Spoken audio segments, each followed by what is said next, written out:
Salut, c'est Svette. Aujourd'hui, je suis en compagnie de Franz Confiac. Il est acteur et doubleur et il prête notamment sa voix à Solomon Reed dans le jeu Cyberpunk 2077 Phantom Liberty. Il est tout simplement le doubleur d'Idris Elba. Il a aussi doublé Winston de Overwatch, Dale Walker dans Gears of War et plein d'autres personnages. Ma première question, est-ce que tu rencontres les acteurs que tu doubles? En général, non. Malheureusement, on n'a pas cette chance parce qu'eux sont outre-Atlantique. Qui sont pas souvent ici pour les événements, ils sont pas souvent disponibles. J'en ai rencontré un qui s'appelle Michael Beach, qui est mon premier récurrent de doublage. C'est le premier comédien que j'ai commencé à doubler sur une série et qui était récurrent, mais je l'ai rencontré effectivement il y a quelques années. Mais sinon, j'ai pas encore eu la chance, par exemple, de rencontrer Idris Elba. J'aimerais bien. Et j'avais une question technique. Est-ce qu'une voix, ça peut changer radicalement au cours d'une vie? C'est-à-dire que la voix, c'est ce qui change le moins chez quelqu'un. D'accord ? Même en vieillissant, moi je connaissais, j'ai une anecdote là-dessus, c'est une dame qui s'appelait Claudie Chantal, qui aujourd'hui nous a quittés, mais quand j'ai commencé ce métier, qui avait déjà entre 60 et 70 ans, mais elle avait la voix d'une jeune fille de 20 ans. Elle avait gardé sa voix de ses 20 ans jusqu'à sa mort. Donc à part des accidents, des gens qui ont des problèmes sur les cordes vocales, ou des gens qui fument trop, des voix peuvent se fatiguer. Mais ce ne sont pas tant les voix qui finalement changent que l'énergie des gens et les mâchoires des fois. Parce que c'est très important, on ne s'en rend pas compte, mais les mâchoires bougent, vieillissent. Donc on est obligé chaque fois de continuer à faire des exercices de diction pour pouvoir justement corriger ces problèmes-là. Mais en général, la voix ne change pas. Mais nous, on nous demande de changer des fois des voix, de changer nos voix pour ceux qui peuvent, parce qu'il y a des gens qui ont les cordes vocales assez élastiques pour pouvoir faire d'autres voix. Ah, c'est hyper impressionnant. Voilà, si j'ai envie d'être une jeune fille, je serai une jeune fille. Voilà, et puis c'est tout. Mais c'est pas le type de personnage que tu fais habituellement. Non, j'en fais sur des animés. J'en fais des fois sur des animés. Voilà. D'accord. La principale qualité, selon toi, pour être acteur et ou doubleur? Alors, je tiens à apporter une précision. En fait, on fait du doublage, mais tu es surtout acteur. Le métier de doubleur, ça n'existe pas. C'est pas un métier. Tu es comédien. Tu passes par le théâtre. Donc, voilà, comme beaucoup. Tu apprends à jouer. Et ensuite, tu peux choisir de faire du doublage, mais tu peux aussi faire de la voice-over pour les documentaires, pour les commentaires voilà. Tu peux tout faire. Tu peux faire du livre audio également. Donc tu peux faire énormément de choses avec ta voix. Mais il faut le principe de base, quand tu veux en tout cas faire ce métier et faire du doublage, c'est être comédien. Sinon, tu auras du mal à jouer les scènes qu'on te propose et on ne te prendra pas. Voilà, donc mais c'est du boulot. Il faut travailler, mais il ne faut pas se décourager, mais c'est du travail. Il faut s'adapter au personnage. Absolument. Ton travail, c'est de rentrer dans la peau de n'importe quel personnage, quel que soit, comme le font les acteurs à l'écran. D'ailleurs, ceux que nous doublons, nous, des fois, ils passent de rôles, mais qui sont radicalement différents. Et Idris Elba, notamment, je l'ai vu faire tellement de choses différentes que... Toi aussi, tu as dû t'adapter comme lui. Tu es obligé, absolument, puisque c'est notre métier de pouvoir jouer n'importe quoi. Moi, j'ai déjà joué, bien sûr, j'ai joué un transgenre ou un homosexuel. Donc, c'est vraiment un état d'esprit, mais sans caricature. Donc, il faut vraiment comprendre. Il y a de la psychologie un petit peu aussi. Il faut comprendre un petit peu ce qui se passe à l'écran, comprendre les enjeux du personnage, comprendre l'endroit d'où il vient dans son vécu, dans son passé, pour pouvoir l'incarner et respecter en tout cas ce qui est fait à l'écran et être fidèle à l'œuvre que le réalisateur, le metteur en scène, le scénariste, tous ces gens ont écrit avant toi.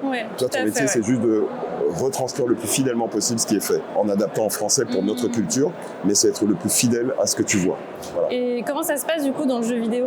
Dans le jeu vidéo, c'est un petit peu différent parce que en doublage, tu as le support de l'image, tu as la bande rythmo, bien évidemment, que tu dois connaître, mais tu as le support de l'image, tu as le comédien qui joue, qui interprète, donc tu vois sa dynamique, tu vois son mouvement, tu vois ses postures, tu vois ses mimiques.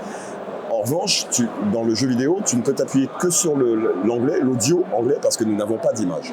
En général, tu as des fichiers et tu joues les fichiers. Donc tu as l'audio anglais d'abord, et ensuite tu joues la ligne française, mais avec l'intention qui est normalement donnée par le DA, même si des fois il faut la changer pour l'adapter, mais tu n'as aucun autre support que l'audio. C'est-à-dire que c'est comprendre le sens de ce qui se joue à ce moment-là, sur telle scène.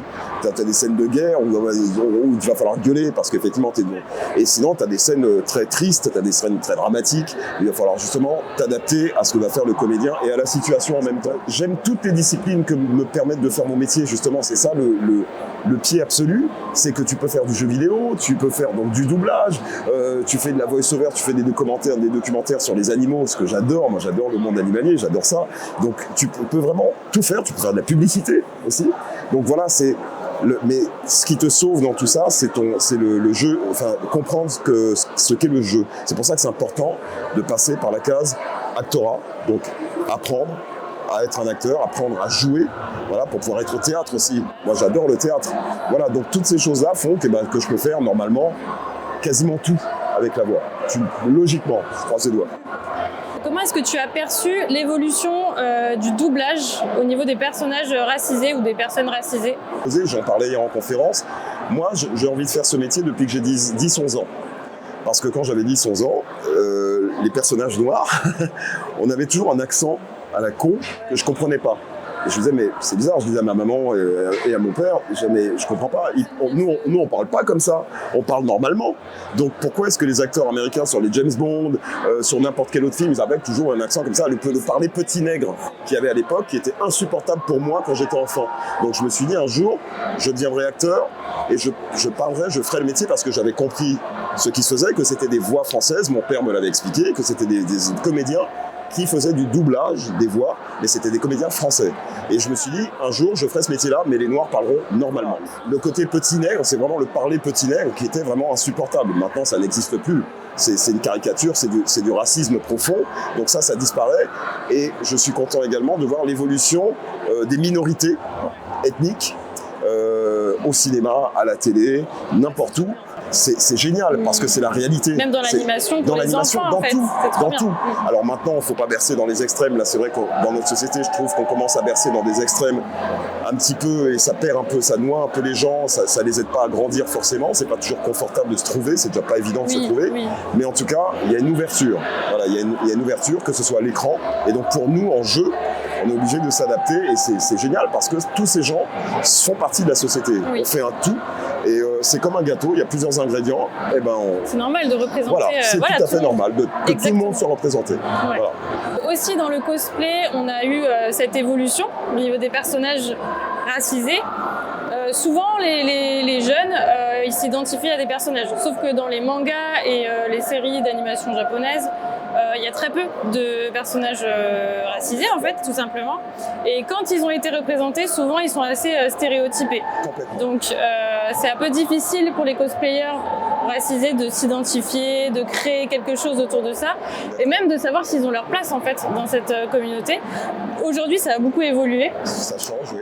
Et en tout cas, maintenant, avec des médias, même des séries animées, même américaines ou des films, etc., on a beaucoup plus de représentation. Absolument. Il n'y en a pas encore énormément dans l'animation japonaise. Bon, ça, ce que je voulais vous montrer, c'est les cosplayers qui s'adaptent et qui cosplayent des personnages qui parfois sont blancs, en fait. Bien sûr. Et donc, je vais vous montrer ça. Ah bah oui, avec plaisir. Cosplayer français. Donc ça, c'est un personnage normalement qui est asiatique. Dans un manga. C'est très bien. Pareil, là, c'est une amie à moi qui a fait... c'est vrai que le Spider-Verse aussi a monté aussi. Beaucoup aidé. C'est très très bien ça. Ça a beaucoup aidé. Waouh, très très chouette. Franchement. Elle est vraiment. Ouais. Et donc ça pose pas de problème. C'est ça. En fait, maintenant, c'est vrai qu'en France, c'est encore une petite communauté. J'ai vu.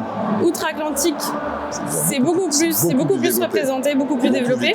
Mais c'est vrai qu'en France, petit à petit, ça se développe et c'est appréciable. On doit vaincre nous aussi notre problème culturel à ce niveau-là. Mais on le doit aussi à ces jeux vidéo, ces personnages en fait que vous incarnez. Oui, ça aide. Et qui sont pris au sérieux parce que je trouve qu'aussi au niveau des jeux vidéo, avant il n'y avait pas trop de dialogue. On lisait un petit texte, voilà, et puis c'est tout. Ça a beaucoup changé. Là, on met une vraie voix d'un acteur. Il y a de vrais dialogues, il y a de vraies histoires, il y a vraiment il y a des sagas, il y a des épopées, il y a de la matière. Donc du coup, pour nous, c'est plaisant. Oui. Parce que effectivement, avant, c'était crié, c'était des jeux de guerre, c'était ça n'avait pas le même intérêt, ça n'avait pas la même portée. Alors que là, on joue, c'est vraiment scénarisé. Exactement. Et là, ça permet effectivement de jouer, de développer, de suivre un personnage dans son évolution, et ça, c'est top. C'est vrai que c'est un film-jeu en fait. Voilà, c'est exactement ça. Trop bien. Vous vouliez cosplayer un personnage, ce serait qui? Tout univers confondu. Alors, j'ai un petit faible pour Winston, mais je pense que si jamais sur ouais. Overwatch, mais mon personnage préféré, je pense que ce serait Dr Facilier. Il a une dégaine, il a une telle dégaine, et bien évidemment Solomon Reed. Solomon Reed, il est classe, il est sexy, et puis il est intègre. Et c'est vraiment le badass, mais c'est le bon badass. Au départ, même on a des doutes sur ses intentions, mais on se rend compte que c'est un homme intègre, c'est un homme qui a un code d'honneur, et il a une prestance telle que voilà. Si je devais en choisir un, ce serait lui. Il y avait celle-ci, c'est 2 Français et un Suisse. C'est très très chouette.